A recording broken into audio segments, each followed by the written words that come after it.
coaching experience into a program that has everything. Like here, you're not talking about a program that hasn't won. You're not talking about a program that doesn't have dynasties behind it. You're not, it had so much. Yep. And you took a chance on a guy that had 0 wins, 0 losses.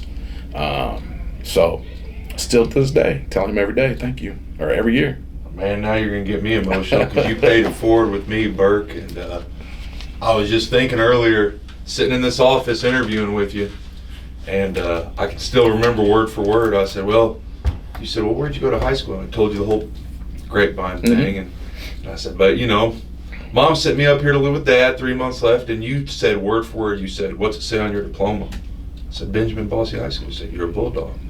And you took me down to Miss Huff's office, and I still remember that word for word.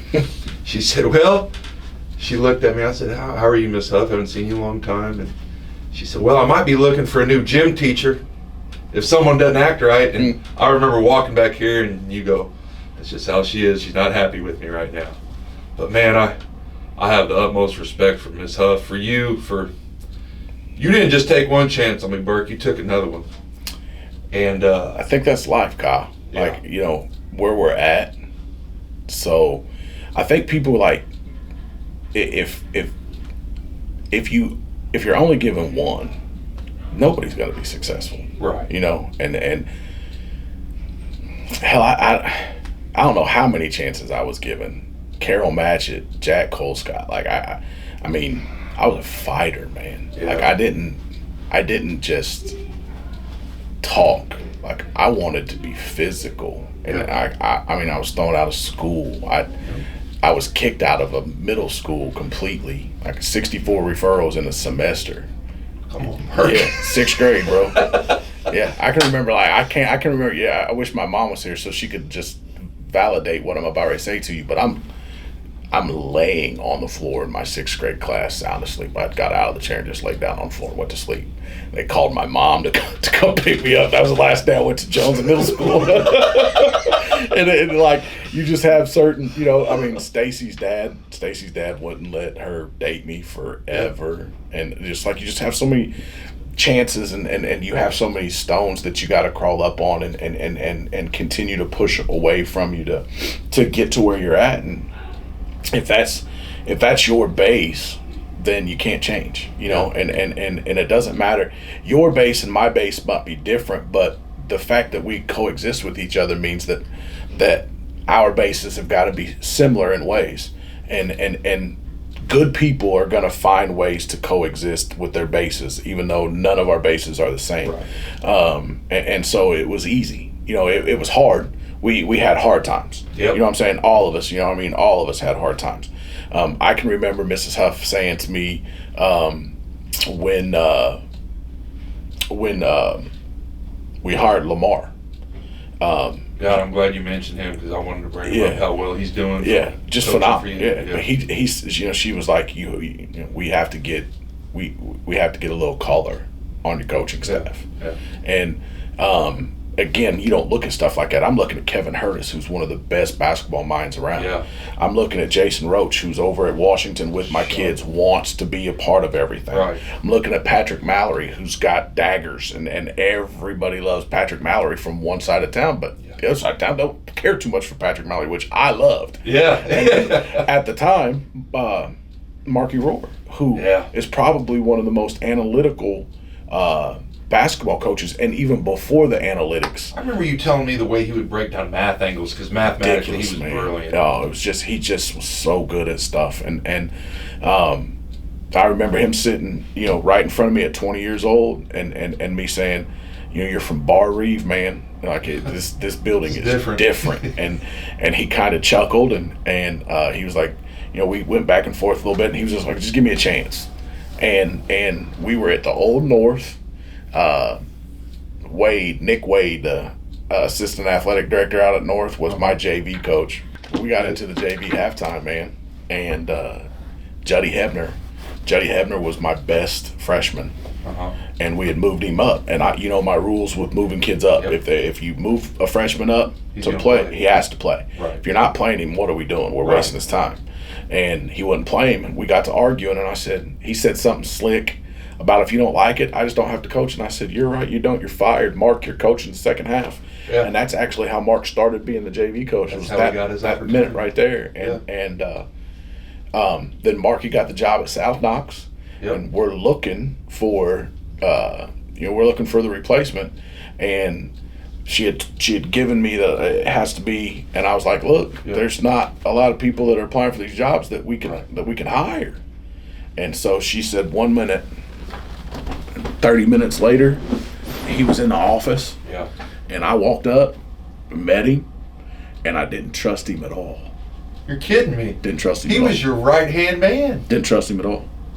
This is Huff. Like, she's hiring him. Yeah. She's laid it to him. Like, he's here to watch me. He's here to report back. So I put his ass upstairs with the freshman team. Didn't even let him be a part of anything for a while. The whole first year. You know what I mean? Like, and then we started to get to know each other. You know? Yeah. And once we started to get to know each other, it was evident what kind of person he was. And then we have the situation with my blood clots to where that would have been nicely sophomore year. 15. Yep, 15. To where I basically have to give everything to Lamar. Yeah. I don't have I can't be in here. You can't. Your health is at the pinnacle of everything, and so you didn't want any of the kids to know about that, did you? We didn't talk about it. But I remember you took them all in the office. You said, I got something going on. You took them in the gym. I got something going on, but I'll be okay. That's all you said? Yeah. I think that, one of the things that with Bosse, and I hope with the basketball program, is that I hope that they see that you show up. Yeah. Right? There's no way they know how many difficult scenarios that are going on. Right. And there's no way that they know, what your home life is like, because you don't share stuff like that with them, and they obviously don't know about your health. But they see that you're showing up. And one of the things that maybe not all of the kids are used to is a male figure that is about his word, that will show up constantly. And so you want to give them that type of balance as much as you possibly can. Yeah. And so that year was really tough on me because I couldn't. And I can remember we were Mater Day, and it was one of the first games that I actually got to get back to. And the officials wanted us to designate who was coaching. Was it Lamar that was coaching, or was it Burke that was coaching? And of course, it was Lamar, because I really still couldn't stand. Yeah. I could stand, but it just hurt. And I think I stood up and said something, and Lamar looked at me and he's like, "Who's coaching, me or you?" Oh, shit. And I was like, "All right, man, I got you. My bad, sir. my bad." But that just lends itself to the aura of our relationship, man. We've been through so much, and there's so many, different stories that we can say about each other. Now there's midnight conversations and a heck of a lot more than just basketball. But I remember this. Bo made it to the national tournament. We were going to semi-state in 18, and Bo made the national tournament for NAIA. Yep. And his first game was Tuesday, and our semi-state game was Saturday. But if I left, I'd miss 2 practices. Yeah. And I just wasn't going to do that. And so I wasn't going to see Bo. I just wasn't going to do it. And I was going to stay here and make sure that we got to state, because like I said, it was semi-state. And he called and he was like, "You gotta go." Yeah. He's like, "He'll never forgive you." And back in the day, Bo and I didn't always get along. I remember. So he was like, "He'll never forgive you." And I was like, "Man, I just don't know if I can." I said, I want to be there for Bo, but we legitimately have a shot at winning state this year. And I was torn. we figured out that I left Monday after practice. I drove straight to Kansas City. I woke up at 8 o'clock in the morning. Bo played at like 12, I think. And if they won, then they would play the next day. But if they lost, their season was over. Obviously, it's a national tournament. So I walk in, I get to see him play. He played really good. The rest of his team didn't play the greatest, and they ended up losing. So I ended up getting to see his last college basketball game. I don't get to do that without somebody like Lamar Brown, and somebody that's selfless, and that's the word that I use for Mo. Man, I remember the Winter Classic this year. That was my first opportunity to see Lamar Brown coach as a varsity coach at Princeton. And I swear the man's he's not just a prophet of basketball. He knew, and it's because he scouts so well. He's so prepared, and he had to have learned that here under your coaching umbrella. But he was calling out, and what I was so enamored by was his ability to use one word to communicate to his players. And that's all he did was one word. And he'd say a word, and his players knew exactly where to go. And nothing against Princeton. Obviously, what are they, 20-2? 22-2. 22-2 now, going to the regional. But he had no business being in the game with that team they played in the Winter Classic. And he was right there with them. Yeah, and he's really good, man. He has been. He's been good. But, him and Mark kind of started So when I was at Marion, we had jobs, and they say that you take certain things away from certain situations. Yep. Joe Luce is a phenomenal X&O guy. He's a great guy when it comes down to X&O, but maybe he doesn't necessarily treat people the best. Yeah. And so that was one of the things that I noticed. And then Joe had to be at every scout. Like he wouldn't go home to his wife and kids and things. He had to go. He had to be involved. It had to be his tutelage and his umbrella, and everything had to have his stamp of approval. Once you realize that it's not about you, it's about the kids, and that the people that you work for or work with, they care the same, or you can't have them around, then stuff gets a little bit easier. And Mark was phenomenal at scouting. I was really good at scouting. Lamar is phenomenal at scouting. Bo is phenomenal at scouting. Kevin Hurtis, we've just had, but I'll say this nicely. I don't know if he even remembers this or not, but scouts really didn't matter to us. No. Until 2016, when we beat Memorial in the Tuesday game on a last-second three, deuce in the corner, off of 13, which we had just put in. I remember. Then we were playing. The next game we were playing Boonville, and Boonville was good but not great. And we didn't take Boonville serious on Friday at all. We didn't, and the game was closer than what it should have been. And we came in Saturday morning, and we knew every play Heritage Hills was about to run. We knew every call. We knew everything, and we stayed in here on that Saturday morning until we got everything right. And I remember the end of the second quarter, Eric Bell walked over to the huddle, and he's like, "Burk, we know everything." I said, "I know." And then that just built, right? And then all of a sudden you start to see the culture starting to go. Something that we had always done, but it wasn't necessarily something that the kids transferred to the kids. Yeah, always cared about and things of that nature. So that was the time, man. And from then on, and that's why this year, for 3 quarters, we were in games. That's why we're beating Memorial at the end of the third quarter. That's why we're beating North at the end of the third quarter. It's why we're beating Wrights at the end of the third quarter. Down 3 against Central. Yeah, it's why we're doing everything right. But then you also have to have the guys that are there, and so I think it's a cornerstone. But you just don't, Kyle. You don't get here. You don't get to where I've been and where our program has been without great dudes. Yeah. And not only great dudes that are coaching, but great dudes that are playing. Yeah. We all have our issues, right? We all have our issues, but when you can put your issues aside and those 4 lines matter, that's when stuff starts to go in a great direction. Man, I was glad I got to coach for both of your sons' senior year. And I want to bring up one little scenario real quick. We were down in Kentucky. Yeah, we were. And I had known that Eli had already torn his ACL once. Twice. And I'll never forget his senior year when we're down there and he tears his ACL. And I can still see there's Shane and me standing over Eli. And Eli said over and over, "I did it again, Dad. I did it again." And you said, "Son, I need you to breathe."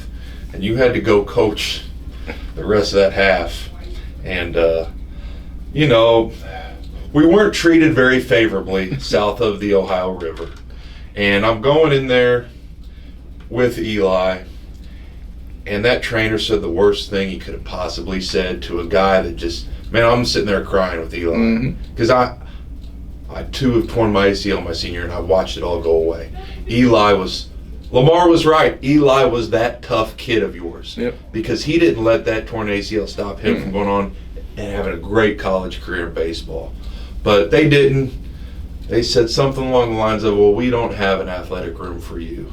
And I went into that athletic room, and the last thing I saw before I went in there was your dad with a smirk on his face. And he had his, like James Dean, he had his foot against the wall, like, okay, this other Marine's going to go in here and take care of this.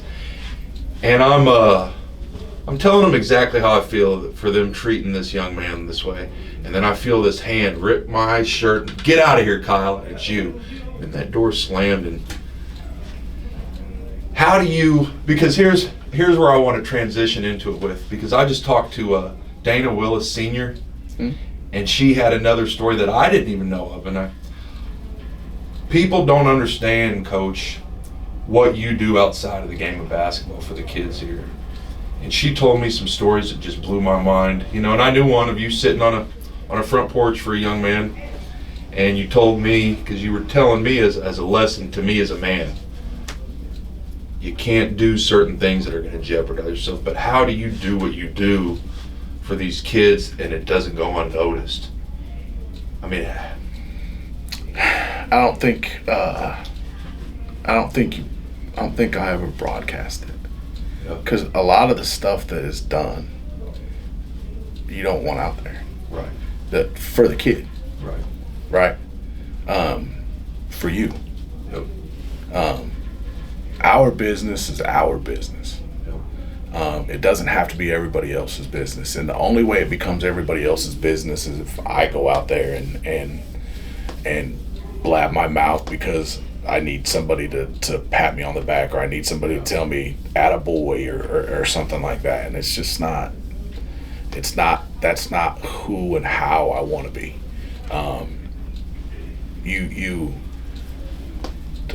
Some of the toughest moments, Eli tore his ACL his sophomore year at Washington. You remember that nicely? I don't remember. You don't remember that? Mm-hmm. He was playing JV basketball. It was the fourth game he was back. Yep. And he tore it. That would have been what? Nicely. That would have been 2018. Would it have been 18? So 17, it would have been your freshman year of college. So he tore it, and we were at Washington, and the trainer was like, "Oh, he didn't tear it. It's his hamstring." Well, that's the same thing that the trainer told us at Mater Dei his freshman year, that he didn't tear it with his hamstring. So I remember going in the locker room, and I remember Deuce was like, "Eli all right?" I'm like, "We're not gonna worry about Eli right now." And he's like, "Is Eli all right?" And I said, "No." And he's like, "All right." We go out and we play, we win. Washington is a really hard place to play. Yep. And it's a really hard place to win at, specifically when they're good.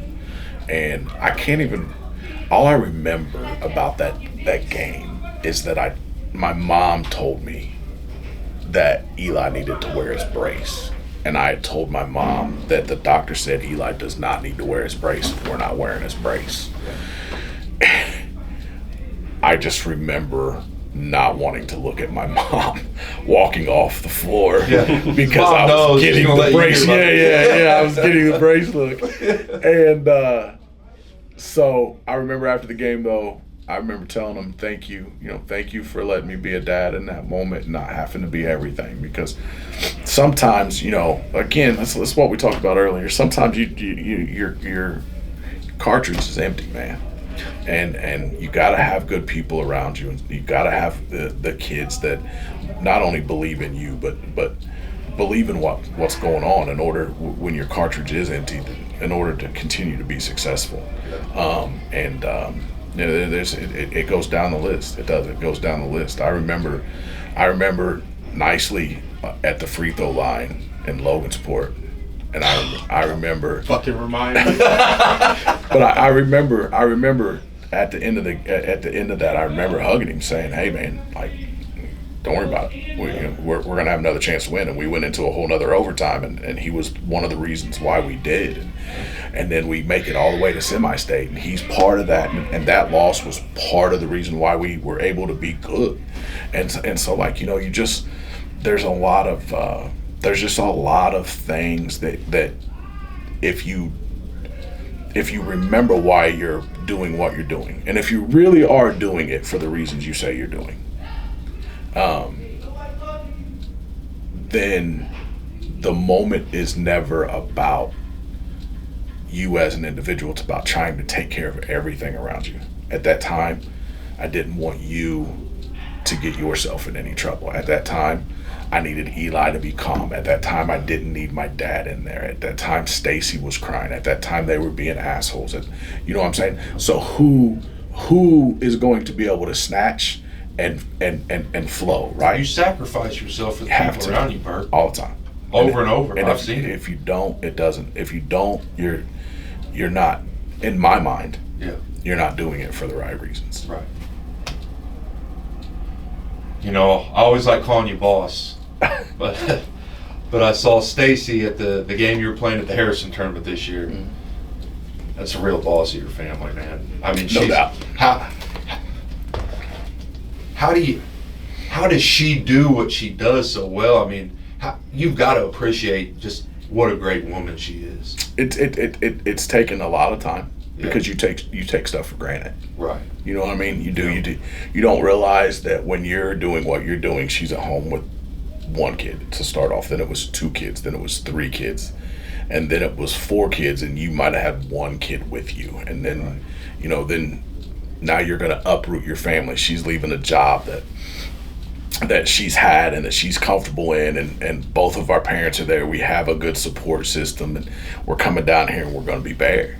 And we had no choice. Isabella House, if you are in the building, please report to the front. Your right is here. We had no choice but to be able to start relying on each other. And man, it wasn't the easiest of things all the time. And you don't realize the amount of time that you're gone. You don't realize the amount of effort that you were putting into others' kids and to others' relationships than you are to the relationship that you should be putting into. So she was able to give me my space, but teach me lessons without it affecting our bottom line too much. Now, don't get me wrong.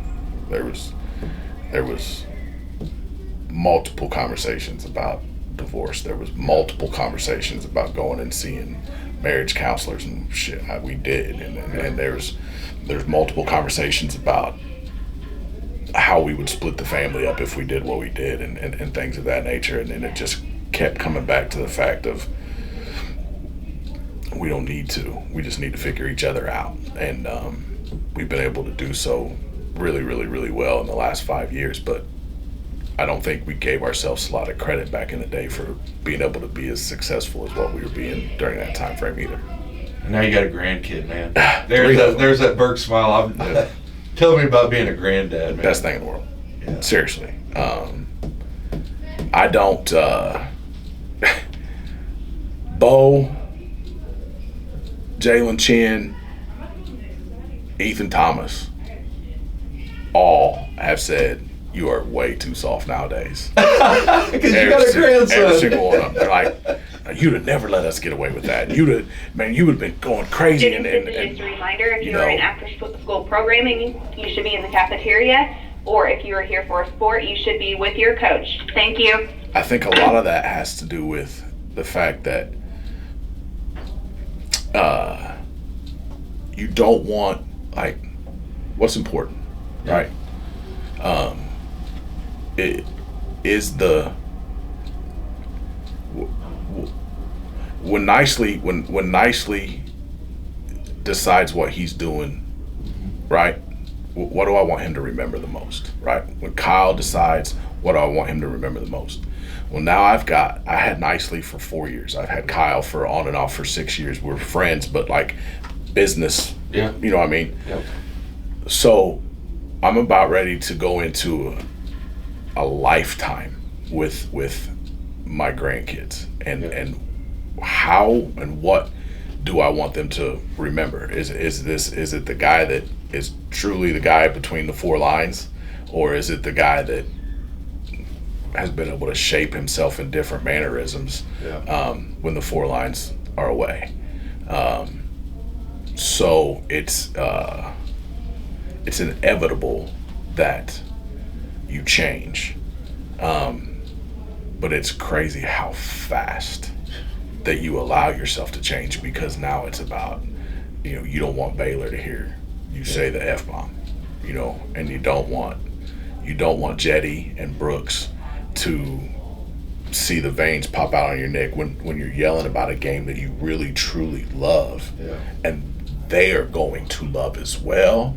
But do you want that memory etched inside of that person that they look at and call Pop is going crazy about a game that, is that going to shy away from? Is that going to make them shy away, or like what's the next thing? So you talk about opportunities, and am I a little different? Yeah, I'm a lot different probably, but yeah, it also coincides with kind of like what we talked about with Jaquan Lyle. Yeah. You make a lot of mistakes. I made a lot of mistakes with Jaquan Lyle. But the fact that I made a lot of mistakes with Jaquan Lyle and held myself accountable for those mistakes, helped you learn. Then it allowed us to be different with Deuce. It allowed us to be different with Keyron. It allows us to be different with all the other, all the aspects of what's going on. And so you just keep evolving. And this is part of, people don't realize my age, and they don't realize that, when I say I've got a 30-year-old, what? Yeah, I do. I started early and loved every second of it. And he's not quite 30 yet, but he will be in May. So they just, you got 3 grandkids. Yeah, got 4. Actually, one will be born in August. So you're just, it's exciting, man. But it also Kyle ties into the end. Right? And if you don't start realizing where the end is, then you can't start planning for what the end should be. And so you start slowly looking and seeing, how can this progress? Where do we need it to be? And when I do say that it's over, and what am I going to be able to do outside of my life? And so it's tough, but it's fun. That's my biggest question, Burke. You just asked it. How does a guy like Shane Burkhart ever not coach basketball? How? I've learned, Kyle, I wasn't nervous watching Lamar on Saturday. Yeah. I was like, joyful, man, so joyful. You know what I mean? I wasn't nervous when I was at the state finals for Kyle Brasher. Like, I enjoyed watching Kyle's dad more than I enjoyed watching Kyle at the bench. I knew Kyle was ready. I know what kind of coach Kyle was, but I caught myself just watching his dad, Jeff, and thinking to myself, like, wow, like, how do you, like, can you do that? Can you really do that? And I've learned with Eli,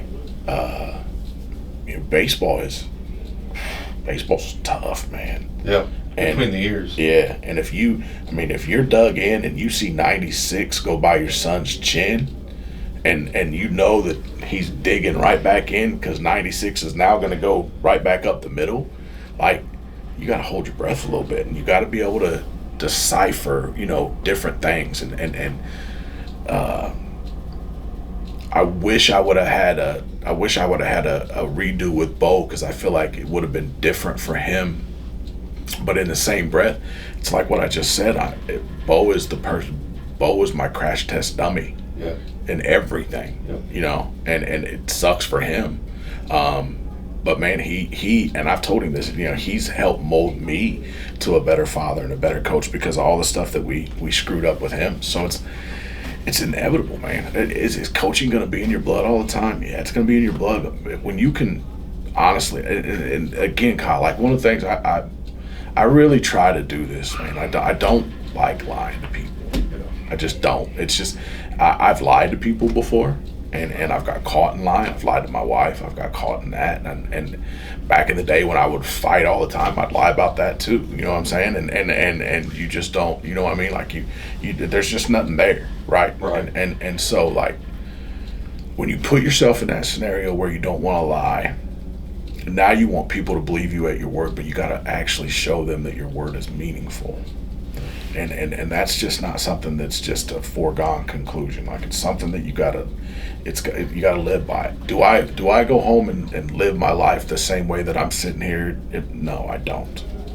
Like there are times where I turn my phone off. There are times where I look at the text message and I'm like, God damn, I just don't want to deal with it right now. And I put it up and I'll deal with it in an hour, you know. But then there are times where you can't. Right. You know what I'm saying? And there are times where you got to know that I don't get text messages from Nicely Chungabenny, right? So when Nicely decides that he's going to text me, it's important. Yeah. And now I've got, you know what I mean? And that's the type of stuff that you got to look at. And so it's just, basketball will always be in my blood, but I promise you it's the farthest thing from what drives me right now. Right. It's more the relationships with the kids. It's more getting the kids to understand that that 4-block radius is not necessarily the world. Right. And getting them to understand that you don't have to go to college to be successful. No.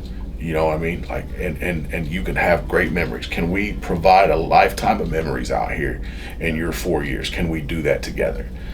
Some groups will say yes. Yeah. Some groups will say no.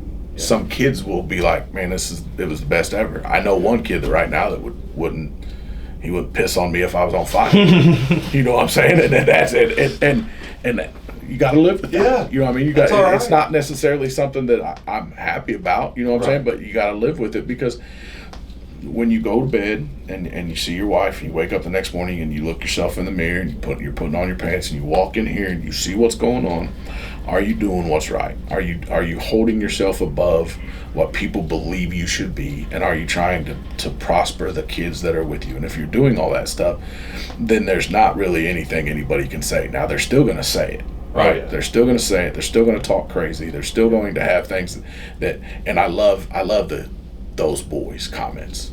Though you're just so good for those boys. No, you jackass. Those boys are so good for me. You know what I mean? My boys are so good for me. Right. Like they've changed me. And so you just have great opportunities, man. And live your life the right way. If you can live your life the right way, then things are going to go in the direction. But it all ties back to what we were talking about. Yeah. There's no way you can live your life the right way without chances, man. Yeah. No way. So you've got to have somebody in your corner, and you've got to have instances where if you can reverse or erase, it's never going to go away. But can you make it better? I think chances help that. That's it. That's it. That's the best end so far, Bert. Thank you, man. Hey, man. Anytime, you know that.